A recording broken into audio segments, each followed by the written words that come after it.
Welcome to another battle report, folks, and to the first in our little Kursk campaign. We're starting with what would be in the north of the salient, which is Ponryi, and apologies to all Russian speakers out there for the butchering that you're going to hear from me for my Russian pronunciation for all these places. I'll do my best. So, the table is a rough approximation of Ponryi. We can see the railway line running through the middle. Instead of a water tower, I've got a church for a bit of a high point. You can see a wooded area, then a hill, the railway station. So, a rough approximation. Certainly something that gives it the right kind of flavour. So, the Germans will be attacking, the Soviets will be defending. And here are the lists. Let's start with the Germans. So, this is the core formation for the Germans. It's 3 platoons of grenadiers, company command, and 4 mortars. And then they're supported by 3 Nebelwerfers, and they've got an observer, 2 armoured cars. I mean, they're probably not going to do much in this game, but it's 2 points, and it's 2 armoured cars or 1 heavy machine gun. So Brian's gone for the 2 armoured cars. And then 3 flame-throwing Panzer IIIs. We'll see what happens to them. I shall try to kill them at the earliest opportunity. And then 3 Stugs, which could be quite strong in mid-war. Front armour 7, anti-tank 11. They're going to be hard for my anti-tank 9 to deal with. Front armour 6 is going to struggle against anti-tank 11, so we'll see how that goes. So that's Brian's force. As before, Brian's playing this remotely, watching it on a... we're just trying various streaming methods. Just using the phones wasn't very successful, so we've tried using other kind of cameras and such likes. Let's see how it goes. So that's Brian's force, 100 points. And then my force is this mass of infantry and everything else here. The core formation is 2 platoons of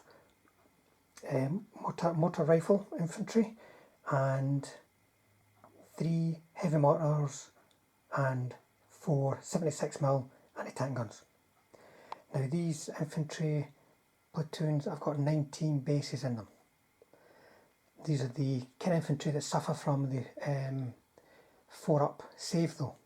So they could be whittled down very, very quickly, as we've seen in previous games. And supporting them, they've got 4 Katyushas and 6 T-34s. And when you work out the split in this, guys, the T-34s are 40 points, so everything else will be on the table.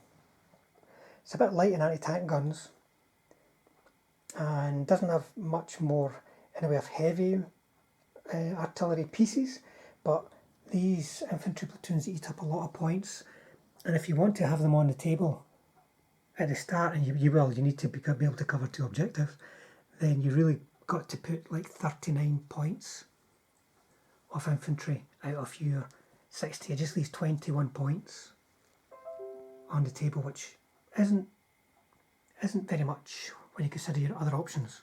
But they're 2 big massive lumps of infantry, they'll be hard to move. So we're going to fight 2 battles over Ponryi. The first one's going to be a head-on clash with the Germans attacking and the Soviets defending in no retreat. So we're going to set everything up, deployment, objectives, and let you see that before we kick off with the first turn of the game. So that's everything deployed. We'll start with objective markers. So Brian placed one here, furthest point forward in that corner. I placed one in the middle of the town there. It's a good place to defend, and also means that the 2 platoons can support each other. Now Brian's got his Nebs ranged in here and his mortars ranged in there. I have got my Katyushas ranged in there and mortars ranged in there. Though mine will probably lift pretty much straight away. Brian's already going to be hammering these guys. With reroll saves and 4-up saves at that, they could take quite a few casualties. My guys are just in a big lump here. As you can see, I've put the minefields as a solid flank. Put my guys right up against them as well. Means I've got, when he moves into the minefields, if he moves into the minefields, to try and clear them, I can get lots and lots of shots at them. So I've got heavy mortars here with line of sight down that side. The Katyushas are staying out of line of sight of things I'm going to rely on Mr. Company Commander. And the rest of the infantry, there's a pile in the station, in the church, and then in these buildings here.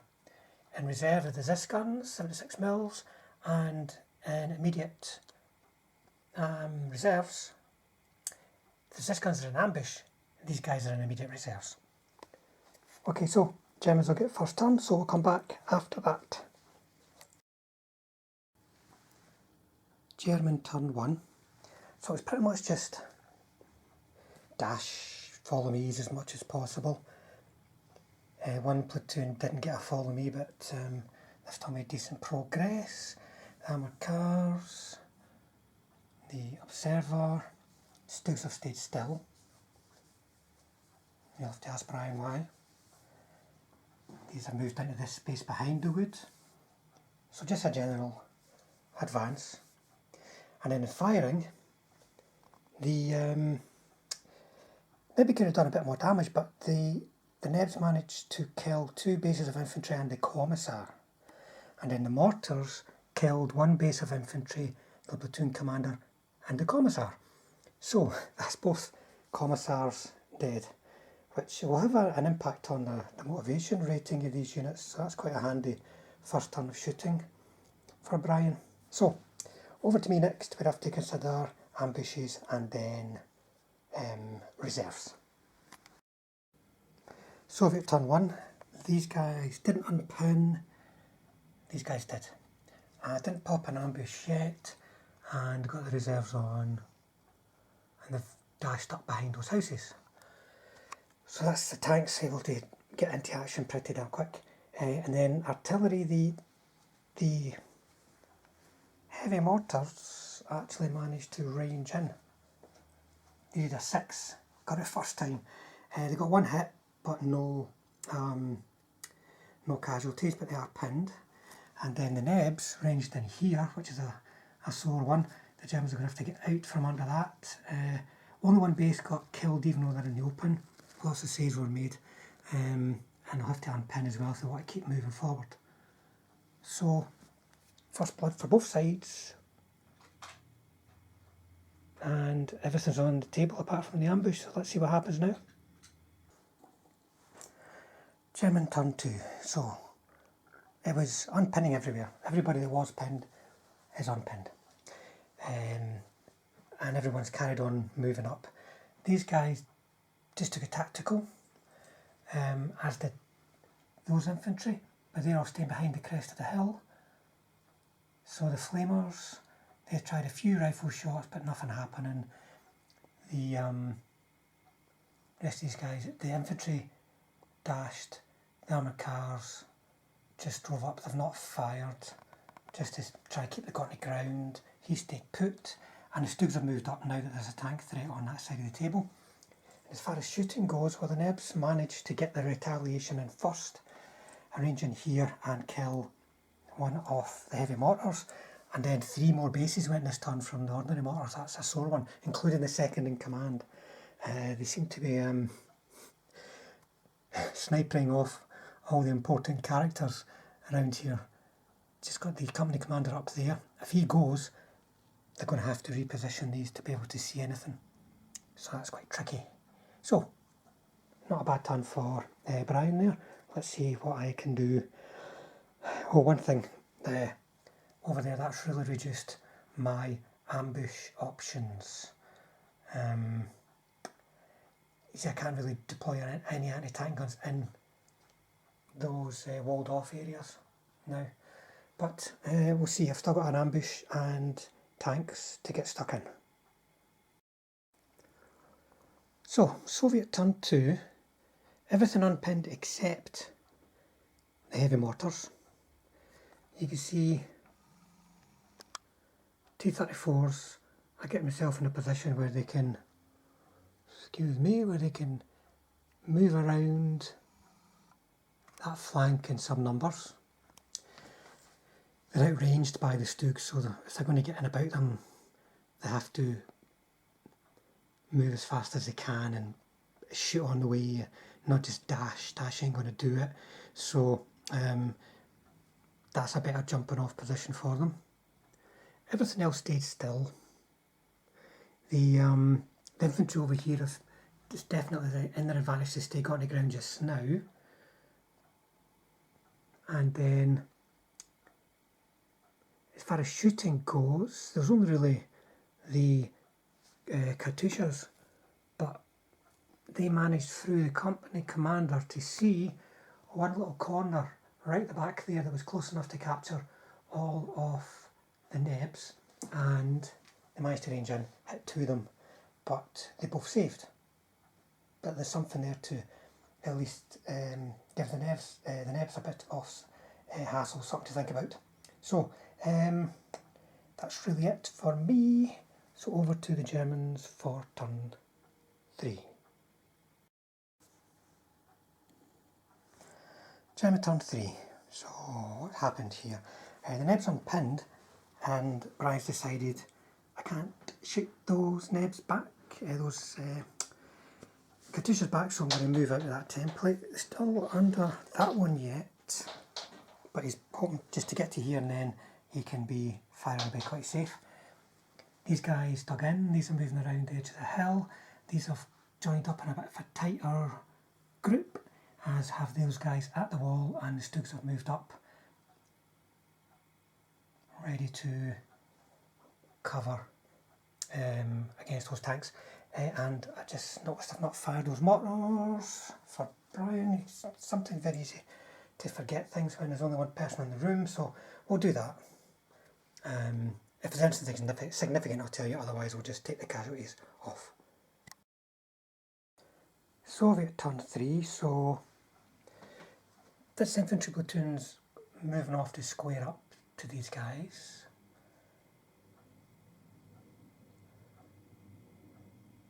Just kind of leaving that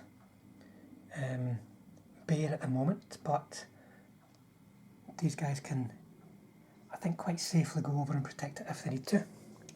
And then these unpinned and fire a bombardment over here, and managed to, I was in the same ranged in spot, managed to kill one of the Nebs, and then the Katyushas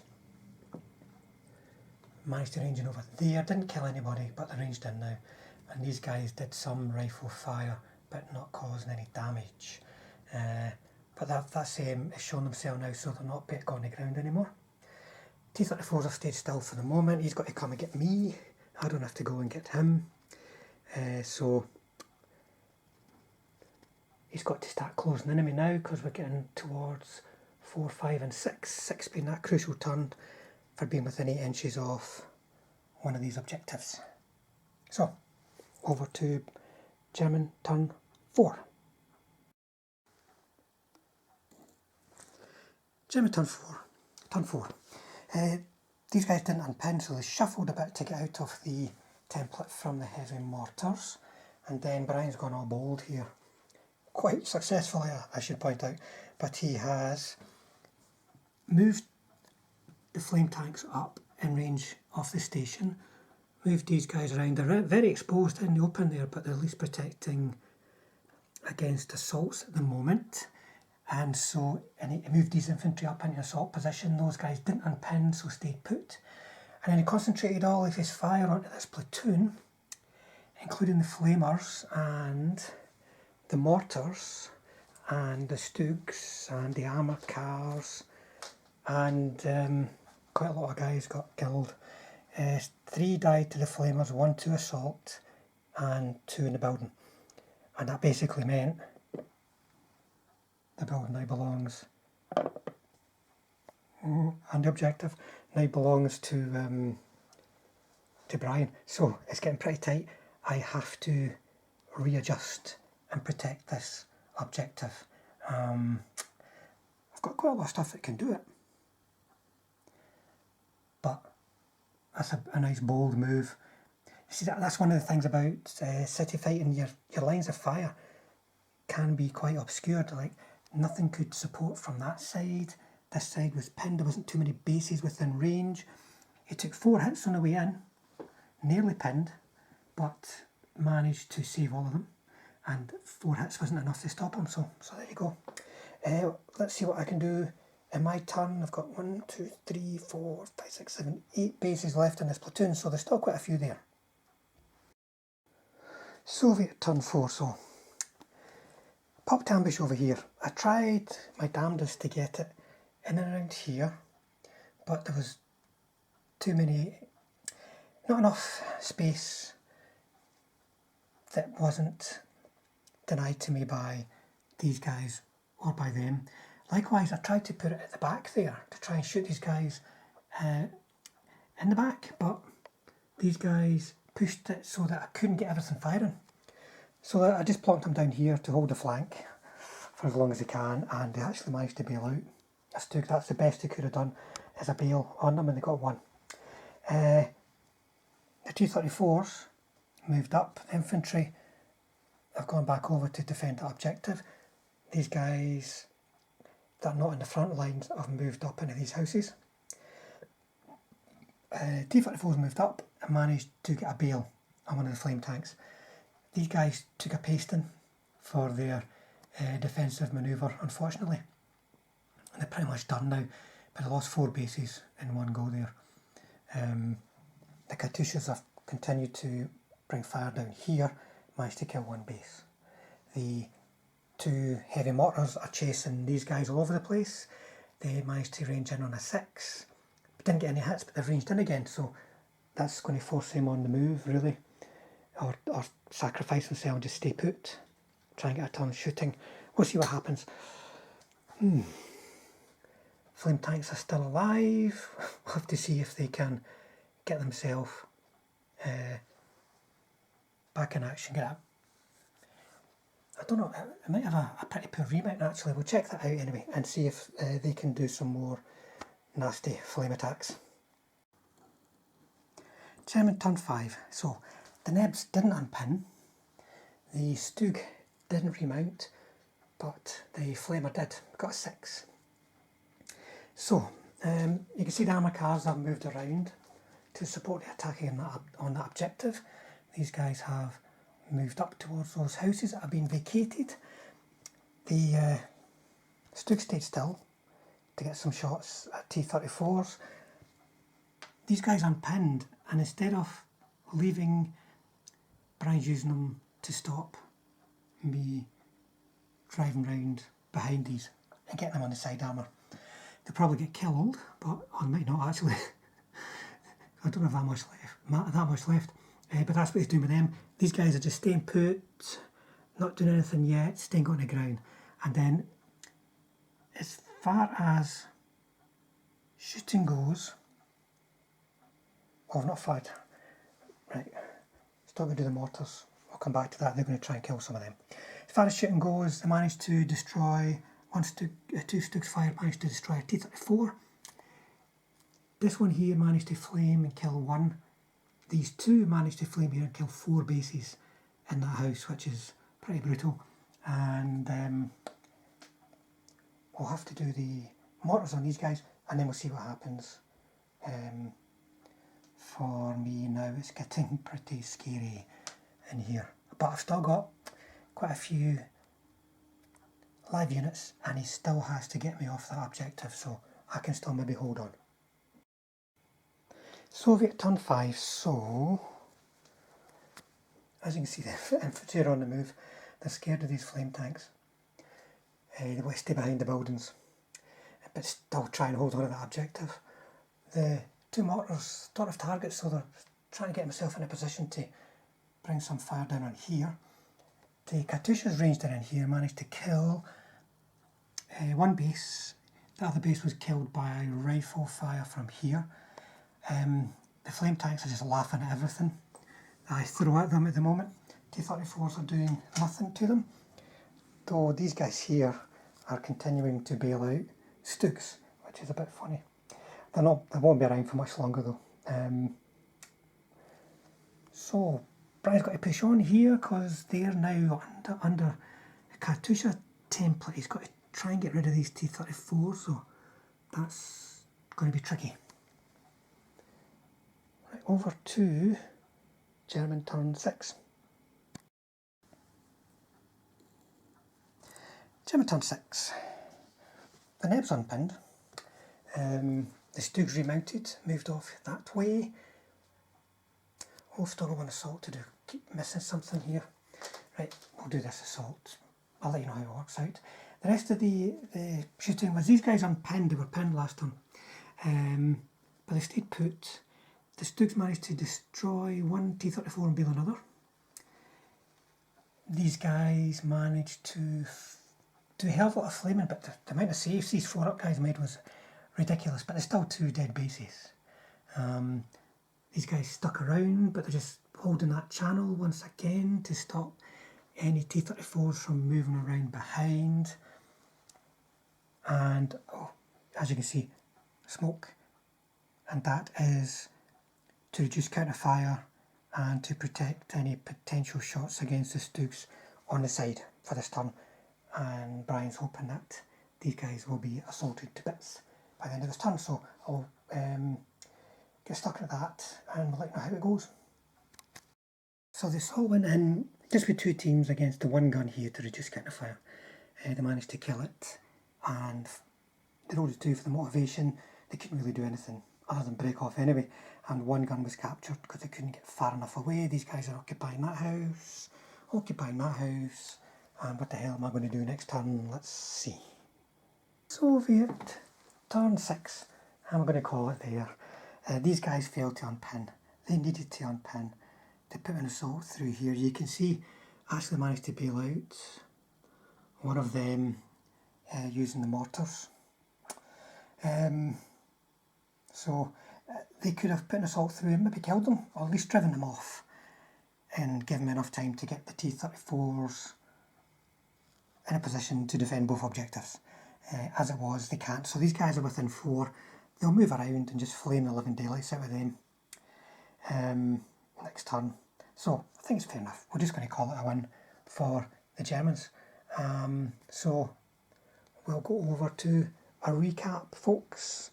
Hope you enjoyed the game. That was quite interesting, and interesting assault, and interesting deployment of the Flamers. Well, that was quite an interesting game and a good start to the little Kursk series that we're doing. It was probably most interesting from the point of view of seeing how the Flamers could work, how they could get stuck into infantry and do some real damage and drive them away or kill them off. I should point out that we've used those Flamers before. Well, actually, normally when you use Flamers they get killed, they get wiped out. For everything just shoots them and they get killed. And we played that game before and recorded it even, and then had to throw it away because we did so much wrong. We were that rusty. We put the wrong number of platoons on for the Germans, missed an infantry platoon. I think I still even had the wrong number of Soviet tanks on in that game, and we got the mission wrong, got the reserves wrong. But in that first game that we played, Brian charged the Flamers ahead of the infantry to kind of clear the way, and they got ambushed and wiped out without really doing anything. So the key there was good support for the Flamers, and that was vital. They won them the game. I should point out that I helped Brian win the game by my actions, my deployment of my reserves and my ambush. I put my anti-tank guns away on the other side of the table just to put them all down in a position where they could all fire that turn, but they couldn't really do anything to the Stugs, and the Stugs weren't going to come around that way. I should have put them on the other side to protect the objective. Even if only 2 of them could have fired at the Panzer III Flamers, it's still 2 firing, and then he would have to have worked his way very, very close to them, taking shots all the way before he was able to deal with them. So the chances are I could have held on to that objective had I done so. And the tanks, they arrived very early from reserve. They should have been right up the centre of the table where they could then go both ways, as opposed to trying to work their way along from one side. So that was lessons for me, but it was really good to see that coordinated assault for Brian, infantry going in, flamers supporting them, but then the flamers protected by the infantry. And that's a really good example to everybody, guys. If that's how you've got, if that's what you've got on your list, you use it together and you get all the synergies and it's much more effective. So hope you enjoyed it. Thanks for watching. If you did like it, please like, subscribe, share, do all the usual things that we YouTubers ask you to do, because it does help us build the channel and get it out there to other people who might be interested. So stay tuned. We've already recorded the next battle at Ponryi, and it'll be a different prospect, reflecting the more fluid lines that there were as that battle progressed. So we're putting the finishing touches to that together just now, and we'll get it up next week.